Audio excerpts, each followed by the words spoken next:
Olá, meus caros amigos. Eu não tenho amigos. Então, o vídeo de hoje é de história. Até porque na minha vida eu já tive diversas experiências. Porque, afinal, eu tô sempre saindo por aí, descobrindo coisas novas. Mentira. Mentira, eu nem saio de casa, velho, eu não tenho uma vida. Mas se tem uma coisa que eu faço e que gera muita história boa, essa coisa tem nome. E é pescaria. Até porque eu moro no Amazonas e o que mais tem aqui é rio, tá ligado? E onde tem rio, tem o quê? Isso mesmo, parabéns, ó. Palmas pra você que é muito inteligente, ó. Isso mesmo, aqui tem peixe. Só tem um porém, os peixes daqui não são muito amigáveis, não. Tem lugar, mano, que se tu der um mergulho, tu não volta mais. Até porque só pra tu ter noção, num rio daqui tu pode encontrar piranha, jacaré, mano, tem tudo que é ruim. Ou seja, toda pescaria é uma aventura. Mas o que é uma aventura? Sem alguém pra contar essa aventura, né? Então, eis-me aqui pra contar essas histórias pra vocês. Então senta, porque lá vem história. E bora pro vídeo.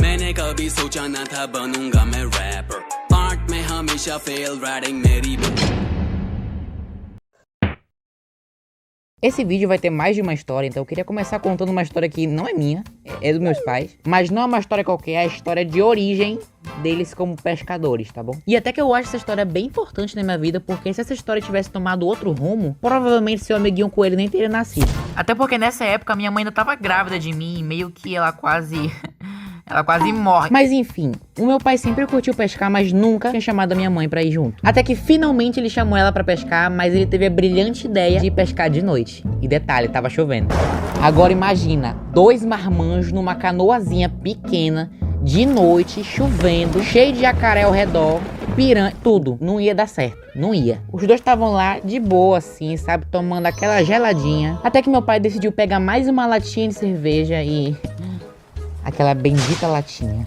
Como a canoa era muito pequena, com o movimento do papai, ela meio que virou. E tem um detalhe, a minha mãe, ela não sabe nadar. Então a minha mãe já foi logo afundando até a bunda dela tocar no chão, mano. E o meu pai, obviamente, como homem corajoso que ele é, né, ele mergulhou pra tentar ajudar a minha mãe. Assim, eu não sei se foi uma falta de carinho, assim, se os dois estavam meio, sabe, brigadinho na época, assim. Mas ele resolveu puxar ela não pela mão, não pelo pé, ele puxou ela pelo cabelo. E chegando na superfície, os dois conseguiram virar a canoa e subir. E daí o resto é história, porque provavelmente eles só voltaram pra casa. E é isso. E como eu falei, essa história não aconteceu comigo, ela aconteceu bem antes de eu nascer até. E é isso que faz ela ter uma grande importância, porque os meus pais podiam morrer a qualquer momento naquela situação. Minha mãe podia ser devorada por alguma coisa ou morrer afogada. E se eles tivessem morrido, eu não estaria aqui. Ou seja, essa história é muito importante. Mas enfim, bora pra próxima história. Essa próxima história aconteceu comigo quando eu era bem criancinha e com a minha mãe.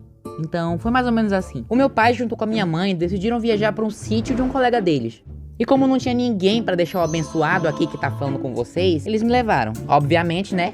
Deu merda. O que aconteceu foi que o dono do sítio falou pros meus pais que tinha um rio muito bom pra pescar próximo dali. Ele até emprestou a canoa pra gente usar e pescar, só que tinha um porém. Esse rio que ele indicou era lotado de piranha. Mas quando eu digo lotado, não é tipo um cardume de piranha, não. É tipo muita piranha mesmo. É a ponto de tu botar o dedo dentro d'água e ele voltar só o osso. Quando a minha mãe escutou isso, sabendo que eu era uma criança indefesa, medrosa e que ela é uma mulher madura que tem uma criança pra cuidar, ela topou a ideia e a gente foi pescar. Só que no caso, quem foi pescar foi só eu e minha mãe. Meu pai ficou conversando com o dono do sítio, então a gente foi lá sozinhos. E chegando lá, a gente entrou na canoa e a gente percebeu uma coisa. A canoa tinha um buraco gigantesco bem no meio, só que tava tapado por meio que um tampão. Era tipo um monte de tecido junto ali que o cara botou pra tampar o buraco, mas funcionava. E beleza, a gente foi pro meio do rio. Não deu nem 10 minutos direito, eu joguei a linha e o peixe fisgou. E eu ficava puxando e nada do peixe vir. Até que no meio daquela batalha de força, eu acabei meio que sem querer esbarrando o tampão e...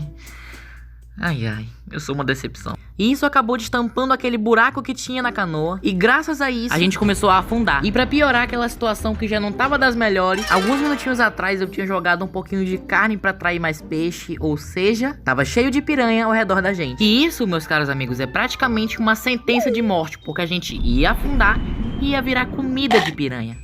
Então, logicamente, já que não tinha mais nada pra fazer, a gente começou a entrar em desespero, porque a gente ia morrer. E enquanto isso, a água entrava na canoa e, eu juro, mais um pouquinho de água e os peixes começavam a entrar na canoa já. E foi aí, no momento mais inesperado, que algo aconteceu. Como o sítio do colega dos meus pais não era muito longe dali, eles acabaram escutando a gritaria e foram ver o que era. E foi aí que, novamente, o meu pai apareceu pra salvar o dia. Nas margens daquele rio, meu pai pegou uma corda e jogou pra minha mãe. E eu não sei como que esta mulher pegou esta corda, mas ela pegou. Daí meu pai deu-lhe um puxão, mano, que eu juro que eu ia voar. E daí meio que começou uma corrida contra o tempo. Era o meu pai puxando a canoa e a canoa afundando e os peixes vindo atrás. Mas depois de um tempo a gente finalmente conseguiu chegar à margem e, meu Deus, a gente sobreviveu. Menos um ponto pros peixes. Bom, gente, esse foi o vídeo de hoje. Eu espero que vocês tenham gostado. Se você gostou, na moral, compartilha com seus amigos e dá aquele like pra me ajudar. Porque é sério, esse vídeo deu muito trabalho e eu espero que ele tenha um mínimo de reconhecimento necessário, por favor. Aqui, como vocês podem estar vendo, tá passando algumas fanarts que vocês fizeram. Então se você tem uma fanart, manda pra mim lá no Twitter que eu vou estar mostrando no próximo vídeo. E é isso. Muito obrigado, falou e tchau! Ui!